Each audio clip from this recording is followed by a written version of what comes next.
Assalamualaikum, selamat pagi anak-anak. Apa kabar kalian hari ini? Semoga sehat-sehat selalu ya.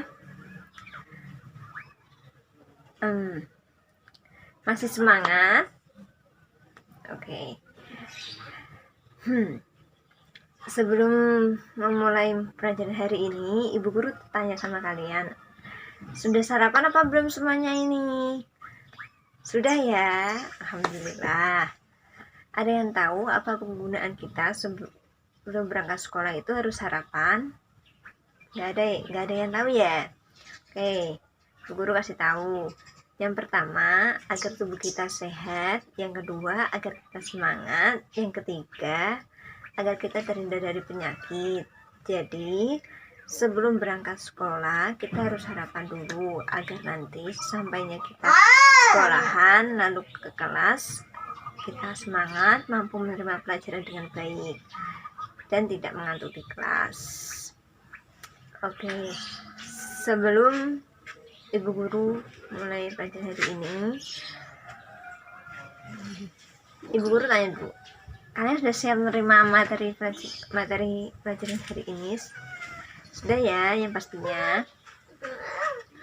Sekarang kita mulai dengan berdoa dulu. Bismillahirrahmanirrahim.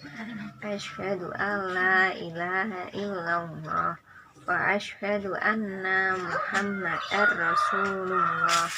Artinya, saya bersaksi bahwa tiada Tuhan selain Allah, dan saya bersaksi bahwa Nabi Muhammad adalah utusan Allah.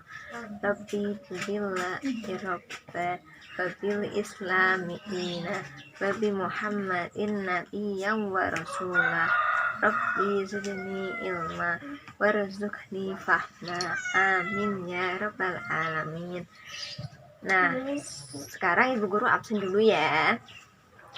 Alisa Kutratun Nadah, Muhammad Syafi Al-Mahdi, Naila Fauzana, Kakak Aunur Fardani. Oke. Ada yang ingat, ada yang ingat materi kemarin tentang apa? Apa ya? Materi kemarin itu tentang wudu. Ada yang tahu pengertiannya wudu? Gak ada yang tahu. Nanti semalam nggak belajar. Ya sudah, Bu Guru kasih tahu ya.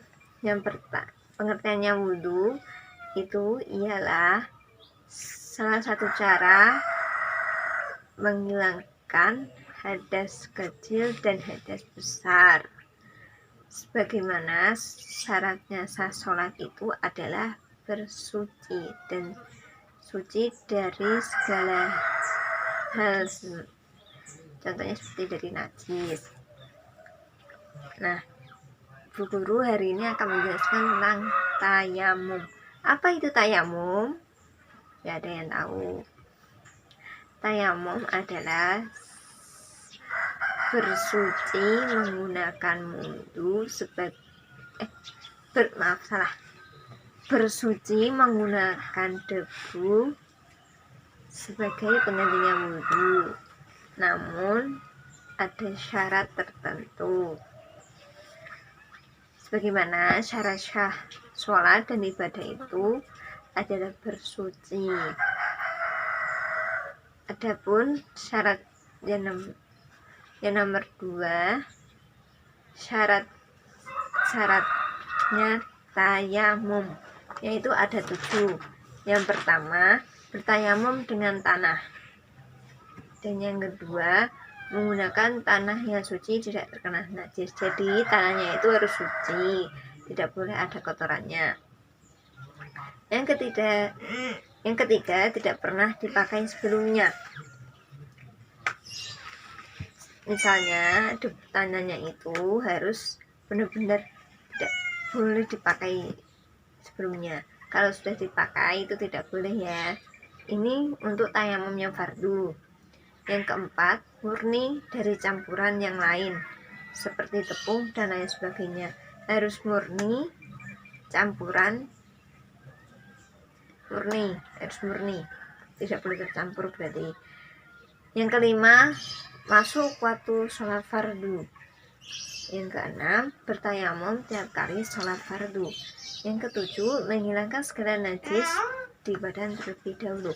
Jadi sebelum bertayamum kita harus membersihkan diri dulu agar badan kita bersih dan terhindar dari najis. Yang ketiga ini rukun tayamum. Yang pertama, memindahkan debu. Pengertiannya di sini memindahkan debu dari tanah atau dari tempat lain ke anggota tubuh yang diusap. Yang kedua, niat tayamum. Di sini ada yang sudah tahu niat tayamum itu seperti apa? Belum ya? Ibu guru bacakan ya. Nawaitu tayamumah istibahatis sholati fardhillahi ta'ala. Yang artinya, aku niat bertayamum untuk dapat mengerjakan sholat fardu karena Allah Ta'ala. Itu niatnya. Besok nanti ibu guru tuliskan di grup spiritual sekolah online ini, jadi bisa kalian baca di rumah, lalu minggu depan bisa dihafalkan ya. Yang ketiga, mengusap wajah. Batas-batas mengusap wajah di dalam tayamum itu mirip batas membasuh wajah waktu wudhu. Jadi batas mengusap wajah di tayamum itu mirip sekali dengan batas mengusap wajah di waktu wudhu. Yang keempat, mengusap kedua tangan sampai ke siku-siku. Mengusap tangan sama halnya seperti dalam wudhu, sama juga seperti tadi waktu mengusap wajah. Yang kelima, tertib. Jadi harus urut. Dan yang keempat ini, hal-hal yang menyebabkan melakukan tayamum. Yang pertama, ketika kita tidak ada air, contohnya sendiri pada waktu musim kemarau. Yang kedua, jika dalam perjalanan jauh. Yang ketiga, jika kita dalam kondisi sakit. Kenapa waktu sakit kita harus bertayamum? Misalnya, karena kalau kita sakit itu badan kita kan lemah, tidak kuat, kita hanya bisa berbaring, maka kita dianjurkan untuk bertayamum agar kita bisa sholat juga. Yang kelima, tata cara tayamum. Di sini ada tata caranya. Yang pertama, siapkan tanah debu yang bersih. Yang kedua, disunahkan menghadap kiblat, lalu meletakkan kedua telapak tangan pada debu dengan posisi jari. Kedua telapak tangan dirapatkan. Posisi jarinya seperti ini ya anak-anak, dirapatkan. Yang ketiga, dalam keadaan tangan masih diletakkan di tembok atau debu, lalu mengucapkan basmalah dan berniat tayamum tadi. Yang keempat, kemudian mengusapkan kedua telapak tangan pada seluruh wajah seperti ini. Yang kelima, telapak tangan kiri, mengusap lengan kanan hingga ke siku, begitu sebaliknya. Tertib dan urut. Jadi harus urut.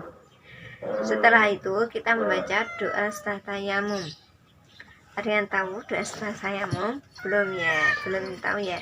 Bu guru bacakan ya. Asyhadu an la ilaha illallah wahdahu la syarika lah wa asyhadu anna abduhu wa rasuluh. Allahumma ij'alni minat tawwabin waj'alni minal mutatahhirin waj'alni min ibadikas sholihin. Yang keenam, jadi itu tadi doa setelah tayamum. Nanti ibu guru tuliskan di grup virtual online ini ya, grup sekolah virtual online ini ya. Yang keenam, hal-hal yang membatalkan tayamum.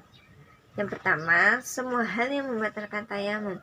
Dua, melihat air yang bisa dipakai berwudu. Jadi kalau ada air, jadi tayamumnya tidak jadi. Yang ketiga, murtad, keluar dari Islam. Murtad itu seseorang yang keluar dari Islam.